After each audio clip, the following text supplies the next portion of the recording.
Hey guys, welcome back to the channel. మనందరి lifes లో కొన్ని రోజులు ఉంటాయి. పొద్దున్నే అలారం రింగ్ అవుద్ది, మనం లేస్తాం కానీ ఎనర్జీ ఉండదు. ఫోన్ ఓపెన్ చేస్తాం, రీల్స్ స్క్రోల్ చేస్తాం కానీ ఎంజాయ్మెంట్ ఉండదు. ఆఫీస్ కి రెడీ అవుతాం కానీ ఇంట్రెస్ట్ ఉండదు. లైఫ్ నడుస్తుంది కానీ మనం మాత్రం అక్కడే ఆగిపోతాం. మీరు కూడా ఇలా ఎప్పుడైనా ఫీల్ అవుతుంటారా? అసలు ఏది స్టార్ట్ చేయాలనిపించదు, స్టార్ట్ చేసినా పూర్తి చేయాలనిపించదు. జాబ్ లోనేమో సాటిస్ఫాక్షన్ ఉండదు, మన చుట్టుపక్కల వాళ్ళతో మనకి ఇరిటేషన్ మాత్రమే ఉంటుంది. ఈ అన్ని థాట్స్ కనుక మీకు కంటిన్యూస్ గా వస్తూనే ఉంటే, నేను చెప్పేది ఏంటంటే మీ లైఫ్ అయితే స్పాయిల్ అయిపోలేదు, మీ మైండ్ జస్ట్ ఓవర్లోడ్ అయిపోయింది. మీరు ఈ వీడియో కంటిన్యూ చేసే ముందు మనం ఎగ్జాక్ట్ గా ఈ వీడియోలో ఏం మాట్లాడుకుందామో చిన్నగా చెప్పేసుకుందాం. ఎందుకంటే ఇది ర్యాండమ్ మోటివేషన్ వీడియో కాదు, మన generation real struggles break down చేసే వీడియో. ఫస్ట్ థింగ్, అసలు మనకి ఏం చేయాలనిపించదు అనే ఫీలింగ్ ఎందుకు వస్తుంది? అది లేజినెస్ లేకపోతే మెంటల్ బ్రేక్ డౌనా? జాబ్ ఉంది, శాలరీ ఉంది, కానీ సాటిస్ఫాక్షన్ ఎందుకు ఉండట్లేదు? మనం వర్క్ చేస్తున్నామా లేక జస్ట్ సర్వైవ్ అవుతున్నామా? లైఫ్ మొత్తం మనీ కోసం స్ట్రగుల్ అవ్వాల్సిందే అంటారా? మనీ ఇంకా పీస్ లో ఏది ఇంపార్టెంట్? మనం ఎందుకు చిన్న చిన్న విషయాలకి ఇరిటేషన్ ఫీల్ అవుతున్నాం? అసలు మన పేషెన్స్ ఎందుకు తగ్గిపోయింది అంటారు?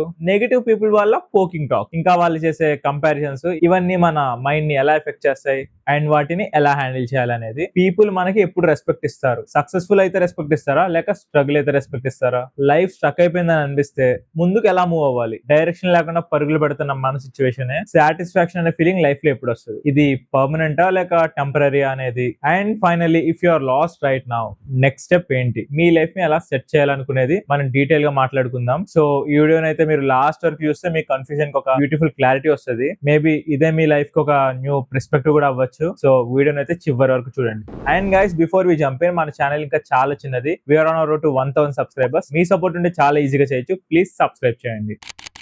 అసలు మనం ఏమీ చేయలేకపోతున్నాం అనే ఫీలింగ్ ఎందుకు వస్తుంది అంటారు? మనం అనుకుంటాం ఇది లేజినెస్ అని, కానీ నిజం ఏంటంటే ఇది లేజినెస్ అస్సలు కాదు. మేబీ ఇది ఒక 3 విషయాల మిక్స్ అప్ ఉండొచ్చు. మెంటల్ బర్న్అవుట్, ఎమోషనల్ కన్ఫ్యూజన్, ఇంకా డైరెక్షన్ లో క్లారిటీ లేకపోవడం. ఇమాజిన్ మీరు కార్ డ్రైవ్ చేస్తున్నారు, పెట్రోల్ ఉంది, కండిషన్ పర్ఫెక్ట్ గా ఉంది, ఇంకా రోడ్ క్లియర్ గా ఉంది, కానీ ఎక్కడికి వెళ్ళాలో తెలియకపోవడం. ఈ తెలియని డెస్టినేషన్ మనం స్పీడ్ గా వెళ్ళగలుగుతాం అంటారా? అలానే మన లైఫ్ కూడా. ఎనర్జీ లేకపోవడం అయితే ప్రాబ్లం అస్సలు కాదు, డైరెక్షన్ లేకపోవడమే యాక్చువల్ ప్రాబ్లం. అండ్ ఇప్పుడు జాబ్ సాటిస్ఫాక్షన్ విషయానికి వస్తే, మనం ఇయర్స్ అండ్ ఇయర్స్ వెయిట్ చేస్తాం ఒక జాబ్ కోసం. జాబ్ వచ్చాక రియలైజ్ అయ్యేది ఏంటంటే దీనికోసమైనా మన లైఫ్ మొత్తం వెయిట్ చేసింది అని. మార్నింగ్ లాగిన్ అవుతాం, మీటింగ్స్ జరుగుతాయి, టార్గెట్స్ ఉంటాయి, ఇంకా డెడ్ లైన్స్ కూడా. శాలరీ క్రెడిట్ అని మెసేజ్ వచ్చినప్పుడు 5 minutes హ్యాపీనెస్ ఉంటుంది, తర్వాత మళ్ళీ సేమ్ ఎంప్టీనెస్, ఒకటే స్టోరీ రిపీట్ అవుతూ ఉంటది. అండ్ ఆనెస్ట్ గా మాట్లాడుకుంటే మనం వర్క్ చేసేది లివింగ్ కోసం అయితే అస్సలు కాదు, బిల్స్ కట్టుకోవడం కోసం మాత్రమే. మనీ అనేది చాలా ఇంపార్టెంట్. మరి లైఫ్ విషయం ఏంటి? చిన్నప్పుడు మనకు అందరూ చెప్పారు మనీ ఎర్న్ చేస్తే లైఫ్ సెట్ అయిపోద్దని, కానీ మనకు చెప్పలేని విషయం ఏంటంటే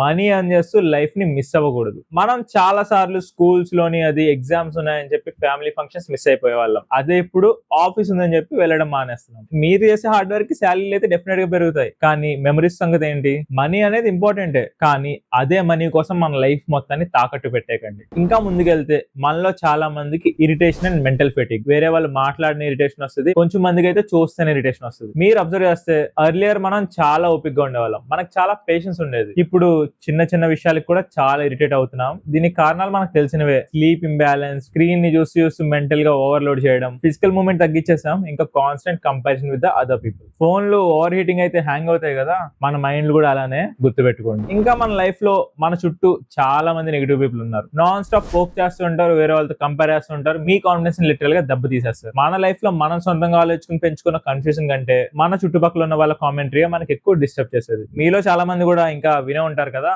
ఇంకా సెటిల్ అవ్వలేదా, ఇంకా జాబ్ లో జాయిన్ అవ్వలేదా, శాలరీ ఎంత, మ్యారేజ్ ఎప్పుడు, ఇవన్నీ కూడా తెలుసుకొని వాళ్ళు హ్యాపీ ఫీల్ అవుతారని కాదు, మన లైఫ్ వాళ్ళకి కంపారిజన్ చార్ట్. నెగిటివ్ పీపుల్ అయితే డెఫినెట్ గా మన గ్రోత్ ని స్లో చేయలేరు, కానీ మన మెంటల్ పీస్ డెఫినెట్ గా ఘోరంగా డ్యామేజ్ అయిపోతుంది. అండ్ దీంతో పాటు మనలో ప్రతి ఒక్కరికి రెస్పెక్ట్ చాలా ఇంపార్టెంట్. మరి రెస్పెక్ట్ ఎలా వస్తుంది అంటారు? మనకి ఎవరైనా ఎందుకు రెస్పెక్ట్ ఎప్పుడు ఇవ్వాలి? స్ట్రగ్లింగ్ టైమ్ లోనా లేక సక్సెస్ అయితే మాత్రమేనా? ట్రూత్ ఏంటంటే మనం స్ట్రగ్లింగ్ ఫేజ్ లో ఉంటే మనకు అందరూ కూడా అడ్వైస్ మాత్రమే ఇస్తారు, but when you fail people are always ready to judge you. ఇంకా మీరు సక్సెస్ అయితే మాత్రమే మీకు రెస్పెక్ట్ వస్తుంది. సో రెస్పెక్ట్ కోసం అయితే డెసిషన్స్ తీసుకోకండి, మీ క్లారిటీ కోసమే తీసుకోండి. అది ఆటోమేటిక్ గా సక్సెస్ ని రీచ్ చేస్తుంది, అప్పుడు మీ రెస్పెక్ట్ ఆటోమేటిక్ గా గెయిన్ అవుతుంది. అండ్ మనందరి లైఫ్ లో కూడా స్ట్రక్ అయిపోయినట్టు ఫీలింగ్ ఉంది కదా, మరి ఈ స్ట్రక్ అయిన ఫీలింగ్ ని ముందుకు తీసుకెళ్లాలంటే ఏం చేయాలంటారు? There are 4 resets. First thing, solo time. మీతో మీరు టైం ని స్పెండ్ చేయండి. ఏదో ఒక పని అనుకుని మీరు ఒక్కరే ట్రై చేయండి, లేక ట్రావెల్ చేయండి, మిమ్మల్ని మీరు అర్థం చేసుకోండి, మీరున్న ప్లేస్ నుంచి కదలండి, physical physical movement is very important. మనం ఒక చోట కూర్చుంటే మన థాట్స్ మన పక్కనే కూర్చుంటే మనల్ని పీక్కుంది ఉంటాయి. ఆ ఛాన్స్ మన థాట్స్ కి ఇవ్వద్దు,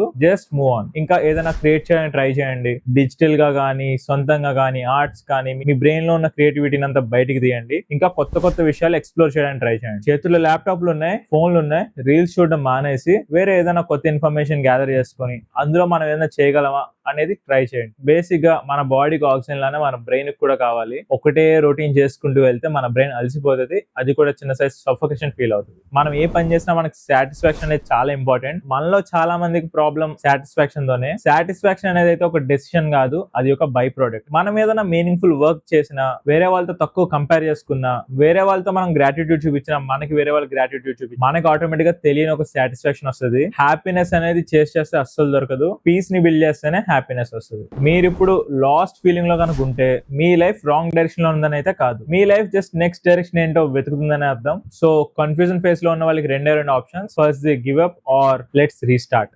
సో నెక్స్ట్ టైం మీకు ఎప్పుడైనా నా వల్ల ఏమి అవ్వట్లేదురా బాబు అనే ఫీలింగ్ వస్తే అస్సలు భయపడకండి. Because some times mind empty అవ్వడం లైఫ్ ముందుకెళ్ళడానికి జరిగే ప్రాసెస్ లో చిన్న పాజ్ అంతే. ఇదంతా ప్రతి ఒక్కరికి జరిగే ప్రాసెస్. అండ్ ఈ వీడియో తీసే ముందు కూడా నేను అలానే ఫీల్ అయ్యా. సో దీనికోసం మనం ఫాలో అవుతూ వేరే వాళ్ళకి చెప్తేనే మనం చెప్పిన దాంట్లోకి అర్థం ఉంటుందని ఈ వీడియో ఇప్పుడు రిలీజ్ చేస్తున్నాను. సో మీరు కనుక ఇప్పటి వరకు చూస్తే మన ఛానల్ లో చాలా ట్రూ టాక్స్ ఉన్నాయి, ఒక్కసారి చెక్అౌట్ చేయండి. అండ్ ఇన్ కేస్ మీకు కనుక నా కంటెంట్ నచ్చితే ప్లీజ్ సబ్స్క్రైబ్ చేయండి. And also guys, we're on our road to 1000 subscribers. మీ సపోర్ట్ అంటే చాలా ఈజీగా చేయొచ్చు, ప్లీజ్ సబ్స్క్రైబ్ చేయండి. That's all for today guys, I'm signing off. Bye bye now.